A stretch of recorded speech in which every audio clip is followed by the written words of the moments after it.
Forks are a way of creating parallel process flow, unlike our condition nodes, which only enable you to go in one way or another. To add a new fork, I select the button from the Process Flow Design Tools design ribbon. Forks are long and thin. The top left corner of the fork will be placed where the cursor point is. Forks have long yellow borders, indicating that they can be linked to and from along almost their entire boundary. This can make them difficult to select. Clicking on the yellow borders rarely selects the fork. If you need to select the fork to move it, the best place to do so is either at the top or the bottom where there is no yellow border. By default, forks are vertical, enabling horizontal flow design. However, if you want to make your flow vertical, then you can create a horizontal fork by selecting it and using the Rotate Fork button.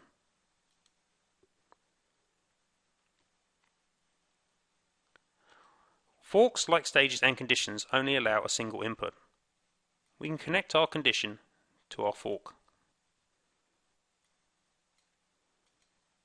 However, unlike stages and conditions, you can have as many outputs out of a fork as you require.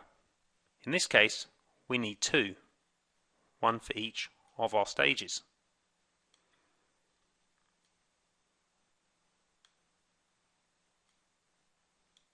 Though I only have two outputs in this instance, you can have as many as you need. I could continue my process flow in two parallel paths indefinitely. However, in this case, I wish to bring my flow back together again.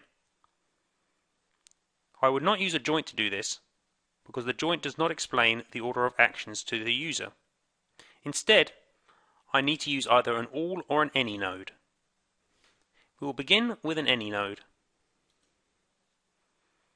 Alls and any's allow multiple inputs and single outputs.